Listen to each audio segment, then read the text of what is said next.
Buen día, nosotros somos la brigada número 8 y vamos a hablar acerca de la práctica 4 del semáforo FSM. El objetivo de esta práctica es diseñar e implementar un semáforo para un cruce vehicular usando máquinas de estado finito.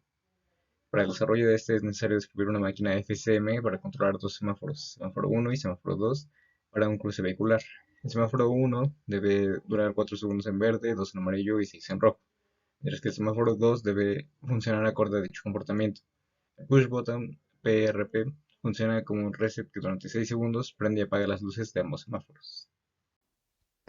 Hola, mi nombre es José Martín Vázquez Flores y en esta práctica yo les voy a explicar qué es el push. El push es un código en el cual tenemos dos entradas, en este caso que sería el push button, la señal del push button y un reloj, y como salida sería un encendido o un apagado que le estamos llamando PBQ. Tenemos un FSM, la cual se compone de tres estados, pero antes de la FSM tenemos un divisor de frecuencia, en el cual se apoya de auxiliar, que se usa para dar una señal de reloj de 1 kHz. Después tenemos nuestra FSM, que consta de tres estados, la cual es inicio, encender y retardo. En inicio, se espera que se presione el push button para cambiar al estado encender. De lo contrario, permanecerá en ese estado, en inicio. Después en encender, como su nombre lo indica, va a mandar la señal para que encienda el LED en nuestra FPGA. Después de ello pasará al estado de retardo. En el estado de retardo tenemos una variable auxiliar que va a iniciar a 0 y va a llegar hasta 100.000 y luego se reinicia otra vez en 0. Lo que dura el tiempo de retardo eh, PB-Q permanecerá en cero, es decir, el LED encendido. Si push button se presiona durante el estado, la FSM cambia inmediatamente al estado de inicio, sin esperar a que la señal auxiliar alcance el valor máximo. Si la señal auxiliar alcanza su valor máximo, la FSM cambia a inicio. Entonces, con esto tenemos este diagrama que lo explicaría un poquito mejor, en el cual de inicio pasa a encender, de encender pasa a retardo y pues dependiendo en retardo puede que se quede ahí o luego cambia a inicio y de inicio igual que se quede ahí o cambia otra vez a encender. Esto es lo que básicamente haría nuestro programa de push. Bueno, yo soy Francesca y voy a explicar el funcionamiento de la carta FSM en Quartus. Bueno, primero tenemos nuestra entidad donde vamos a declarar como entradas a entradas y a clock y como salidas de tipo vector de 2 hasta 0 a semáforo 1 y a semáforo 2, debido a que vamos a anotar el valor de verde, amarillo y rojo. Después tenemos nuestra arquitectura donde tenemos nuestros estados de nuestra carta, donde va a estar inicio y de estado 1 hasta estado 5 y parpadeo 1 hasta parpadeo 3. Y nuestra señal, que es la que va a conectar a los estados, que se llama presente. Bueno, continuamos con el proceso donde tenemos a entradas y a clock. Y bueno, si detecta la señal de reloj, entonces en el caso de presente, que es nuestra señal, cuando estamos en inicio, es decir, el primer estado, si detectamos que alguien oprime nuestro push button, acá tenemos un cero porque es lógica negada, pero en realidad es que sí lo estás oprimiendo. Entonces, presente pasa a P1, al parpadeo 1. De lo contrario, semáforo 1 solamente va a encender el verde y el semáforo 2 el rojo y pasamos al estado 1. Después, en estado 1, simplemente vamos a prender en el semáforo 1 el verde y en el semáforo 2 el rojo y nos vamos a colocar en el siguiente estado, que es el estado 2. Ahora, cuando estamos en estado 2, volvemos a preguntar, bueno, no preguntamos, más bien, si detecta un push button eh, que se está oprimiendo, entonces pasamos a parpadeo 1. De lo contrario, entonces el semáforo 1 va a quedar como amarillo prendido, rojo prendido y nos pasamos al estado 3. Cuando estamos en el estado 3, el semáforo 1 simplemente va a prender el rojo y en el semáforo 2 el verde y vamos a pasarnos al estado 4. En el estado 4 nuevamente, si detectamos que alguien está oprimiendo el push button, entonces nos vamos al parpadeo 1. De lo contrario, semáforo 1 se prende solamente el rojo Y en semáforo 2 nada más vamos a prender nuestro verde y pasamos al estado 5.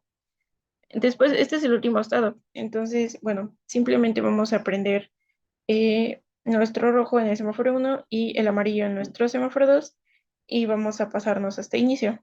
Y bueno, acá en parpadeo 1 tenemos, como queremos que parpadee, entonces en el primero prendemos todo el semáforo amarillo, es el primer semáforo, y apagamos todo el semáforo 2 y después pasamos a P2 y en P2 es lo contrario, es decir, en semáforo 1 apagamos y en semáforo 2 prendemos y pasamos a P3 y en P3 se hace exactamente lo mismo que en P1 y después nos pasamos hasta inicio.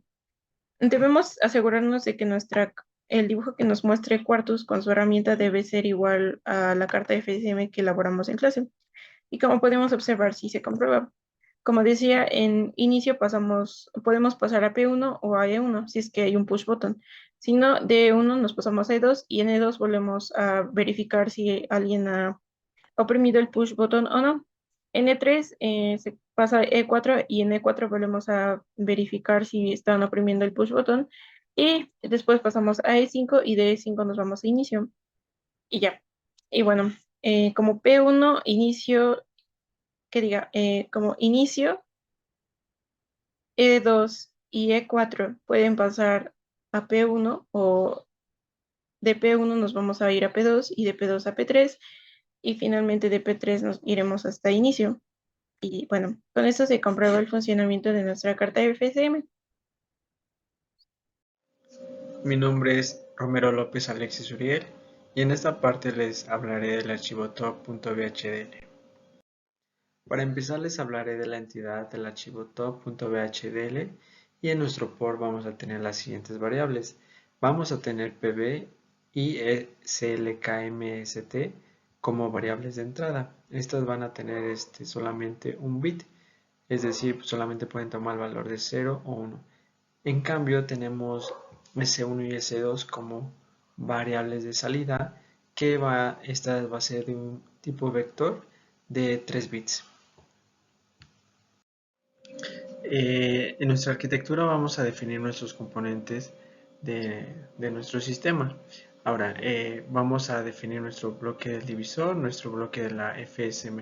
Algo importante a recordar es que para cada bloque se tiene que definir las mismas entradas y salidas de este archivo. Entonces aquí nuestro componente de div vamos a tener clk, mst y de tipo stdlogic como entrada y clk como buffer. Igual va a tomar un valor 0 o 1. En nuestro bloque de componente vamos a tener nuestra FSM, vamos a tener dos entradas de un bit y nuestras dos salidas de 3 bits. Ahora, en nuestro bloque de push vamos a tener la variable pb como entrada y nuestro reloj, y también vamos a tener como salida pbq. Ahora vamos a definir dos señales. Esto es para que podamos tener esa comunicación entre bloques. Finalmente, en la parte de nuestro format, aquí vamos a interconectar nuestros bloques. En el caso del div lo vamos a conectar con nuestra FSM y también nuestra FSM la salida de la FSM la vamos a conectar a nuestro bloque de push. Vamos a hablar del archivo div.bhdl.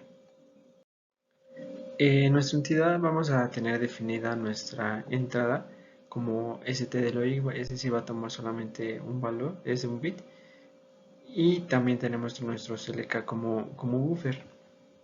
Igual toma el valor de 0 o 1. Ahora, en la parte de nuestra arquitectura vamos a definir una señal de tipo aus de integer que va a ir de un rango de 0 al valor de la frecuencia. Dentro de nuestro proceso vamos a hacer la siguiente comparación. Cuando haya un franco de reloj en alto de CLKMST, lo que va a hacer es una comparación. Si auxiliar es igual a 0, CLK va a tomar el valor negativo de sí mismo. Es decir, en caso de que esté en 1, va a tomar el valor de 0. Ahora, auxiliar va a tomar el valor de la frecuencia. En caso de que no se cumpla esta condición, auxiliar va a estar decrementando. Esto sería todo. Muchas gracias.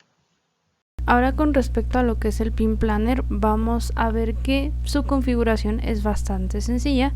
Tenemos aquí a nuestro PB, que es el push button con el cual vamos a inicializar nuestro semáforo, el reloj con el cual tenemos pues nuestra intermitencia entre estados, aquí lo llamamos clock MST, y está asignado a uno de los relojes de la tarjeta.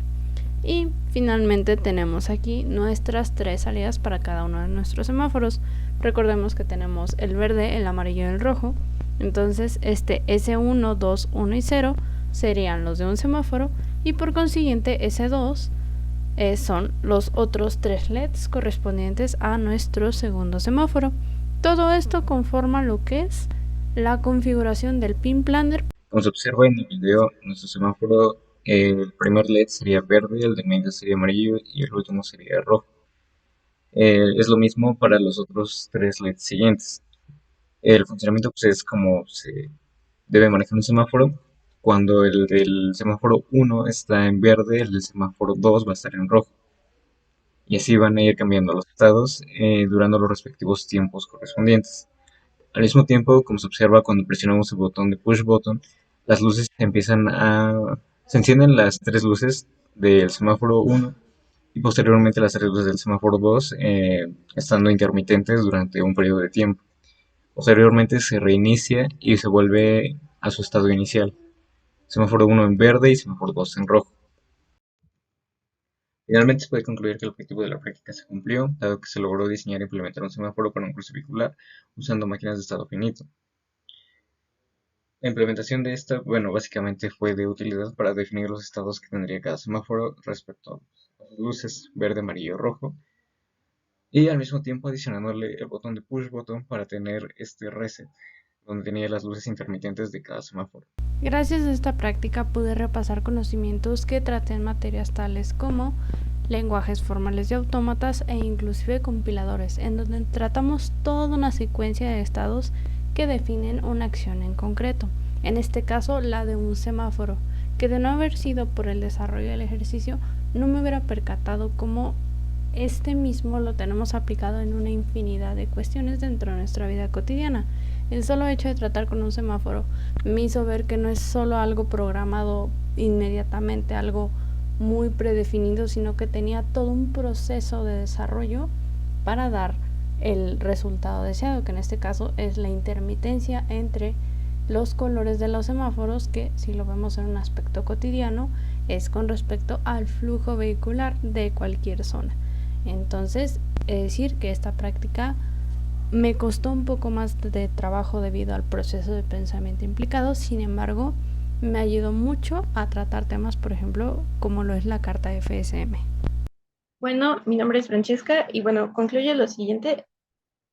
A partir de la práctica que tenía como objetivo realizar un semáforo con una máquina de estados finito, creo que se cumplió, ya que pues desde la clase hasta el laboratorio tuvimos la oportunidad de revisar el enunciado e ir creando los estados a partir de la información solicitada, teniendo en cuenta el tiempo de cada uno de los estados, que eran, se podían cada 2 segundos, y eso nos facilitaba mucho ya que podíamos adecuar la frecuencia para que al momento de implementarlo en el laboratorio fuera más sencillo. De igual manera, creo que aprendí a tener en consideración todo lo que implica tener una carta o crear una carta FSM, porque en cada estado debemos ejecutar cierto tipo de acción y es importante tenerlo en cuenta, ya que si no, la carta no va a hacer lo que se necesita o se requiere. Y bueno, también algo que aprendí en el laboratorio fue la manera en cómo visualizar esta carta de FSM que describimos en VHDL a partir de cuartos. Es importante tenerlo en cuenta ya que nosotros podemos haber descrito el programa y terminarlo, pero no tenemos idea de cómo la visualiza la máquina. Entonces, esa herramienta creo que nos facilita demasiado el trabajo, o más bien nos ayuda a comprobar si hemos escrito de la manera correcta. Y bueno, creo que sería todo. Gracias. Como conclusión, puedo decir que en esta práctica utilizamos las FSM para crear dos semáforos sincronizados y lo pudimos observar de manera práctica por medio de la FPGA. Pero lo que me deja más como aprendizaje es cómo podemos utilizar una FSM o cómo se utiliza la FSM de manera cotidiana, en este caso por medio de dos semáforos sincronizados, en la cual por medio también de divisores de frecuencias podemos darle cierto tiempo de retardo. Entonces, todo esto de la práctica, cómo lo podemos llevar a la vida cotidiana, es uno de los aprendizajes que podemos obtener. Finalmente, por medio de esta práctica, adquirí mayor conocimiento y habilidad en el archivo top.bhdl, en el cual nos permite desde la parte de código generar los componentes e interconectarlos de todo nuestro sistema y así evitar la parte gráfica de cuadros.